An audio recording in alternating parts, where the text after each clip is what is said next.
Bonjour tout le monde, c'est le prince de la rénovation qui vous parle. Aujourd'hui, on commence à remplacer le Poly-B dans ma maison par du PEX. Le Poly-B, si vous faites des recherches sur Internet, c'est les tuyaux gris que vous voyez ici. C'est de l'alimentation en eau potable flexible. Ça a été le successeur du cuivre un peu dans les années 70, si j'ai bien compris. Puis le gros problème du Poly-B, c'est que ça craque, ça coule. Ça devient, ça amincit au contact du chlore. Donc, quand on parle du Poly-B, la plupart du temps, c'est pour savoir comment arracher ça puis s'en débarrasser. Vous pouvez voir, il y a une couple de problèmes dans ma plomberie. Il y a un gros kink ici, là. Ça, c'est sur l'eau chaude.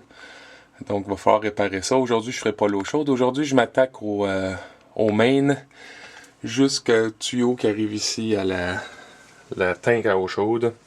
Et puis pour remplacer le Poly-B, j'ai choisi d'aller avec le PEX. Et j'ai décidé d'aller avec une technologie du 3e millénaire qui est un manifold fabriqué par la compagnie Watts. Donc qu'est-ce qu'on a ici? C'est des entrées un peu comme des shark bites, là. Pas besoin de crimper. Donc 3/4 de pouce pour le chaud, pour le froid. Puis j'ai 10 ports chauds, 10 ports froids avec des valves des ball valves pour chacune d'entre elles. Ici, je suis chanceux. Dans le sous-sol, c'est plafond suspendu. Donc la ligne qu'on va changer, on la voit là, c'est la grosse ligne 3/4 ici. Donc mon objectif, c'est de partir d'où on voit la valve, ici.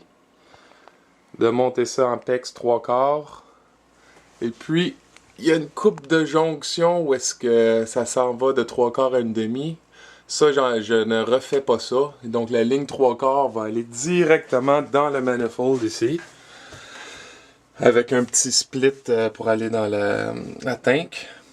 Et puis, les 3 places où ça split, ça se sépare dans le plafond, ben ça va devenir 3 lignes individuelles sur le manifold. Donc, voilà. La première étape, ça va être d'ouvrir le mur ici, puis de créer une belle trappe d'accès parce que je vais poser une autre valve pour remplacer cette valve-là.